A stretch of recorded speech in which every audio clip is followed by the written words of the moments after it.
Gracias, Sylvain, por tu introducción. Muy buenos días, distinguidas autoridades políticas.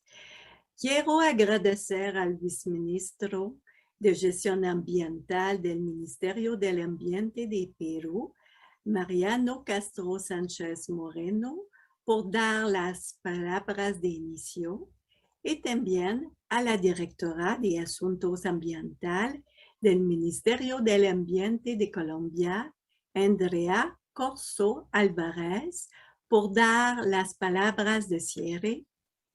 Además, a los expertos pelenistas y participantes de Canadá, Chile, Colombia, México y Perú, y de otros países que nos acompañan. Tengo el honor y placer de darles la bienvenida y poder inaugurar este tercer webinario del cuarto foro temático del programa Educación para el Empleo en la Alianza del Pacífico, el foro intersectorial de sostenibilidad ambiental en la Alianza del Pacífico y Canadá, buenas prácticas y políticas en el ámbito extractivo. Un programa financiado por el Gobierno de Canadá que aborda de manera transversal en sus actividades varios de los objetivos de desarrollo sostenible de la ONU. Entre ellos, el objetivo 13, acción por el clima, con actividades como este foro dedicado a este tema. Avant de commencer, j'aimerais souligner le succès des deux premiers webinaires grâce aux excellentes présentations des panélistes ainsi que des autorités politiques, sans oublier la contribution active des participantes et des participants lors des périodes de questions et réponses. Ce qui nous met une certaine pression aujourd'hui afin de maintenir ce haut standard de qualité pour ce troisième webinaire. Aujourd'hui, nous aborderons la question spécifique des processus de consultation et des systèmes de reconnaissance pour une bonne gestion environnementale. La durabilité environnementale, c'est l'affaire de toutes et de tous, en tant qu'individus, citoyens, maisons d'enseignement, entrepreneurs et gouvernements. Je suis heureuse de constater aujourd'hui encore que nous avons beaucoup d'étudiantes et d'étudiants en ligne. Vous êtes ceux et celles qui peuvent aider à faire la différence et faire avancer plus rapidement l'intégration des bonnes pratiques environnementales dans notre quotidien. J'aimerais vous partager des exemples sur comment le secteur de l'éducation contribue à l'environnement. Au niveau international, à l'UNESCO, nous travaillons avec les 5 dimensions pour une formation professionnelle et technique verte, avec des campus verts, des programmes d'études verts, une collectivité participer et contribuer à une collectivité verte, recherche et recherche appliquée verte, ainsi que la culture verte. Voici quelques exemples plus spécifiques de bonnes pratiques au Canada.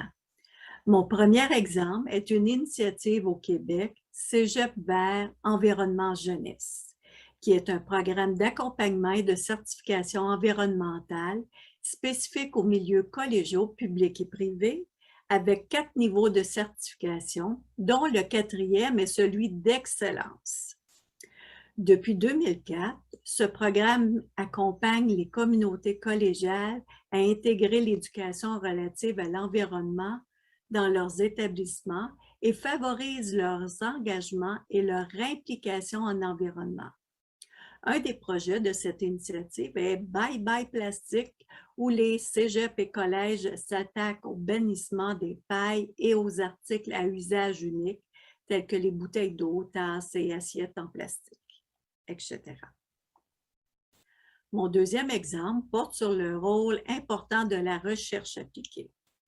Le Centre technologique des résidus industriels affilié au Cégep de l'Abitibi-Témiscamingue a réalisé dernièrement 2 projets de recherche appliquée visant à aider les PME du nord du Québec à s'adapter à la réglementation environnementale en vigueur et à trouver des façons de remettre en état les zones perturbées par les activités minières.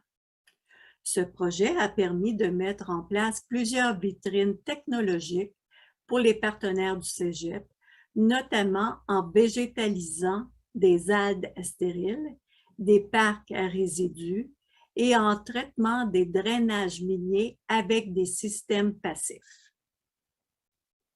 I invite you to visit CICAN's website, the Innovation section, where you can find many other examples, such as the work of Fleming College, which developed an innovative method for cleaning up oil spills, or the work of Nova Scotia Community College with the cultivation of microalgae for the manufacture of biofuels. And finally, in Latin America, through a previous Education for Employment program that CICAN implemented in the Andes, which was also funded by Global Affairs Canada, in Peru, we started to work on a Green Seal program that promotes the integration of environmental education and the use of tools to implement sustainable management. The idea of a Green Seal does not only apply to higher education institutions. Today's webinar, we also explore how this idea applies to the extractive sector companies. For instance, you will later hear from the Mining Association of Canada that will talk about its Towards Sustainable Mining program. To conclude, I would like to end by reminding us of the important contribution that each of us as individuals can make.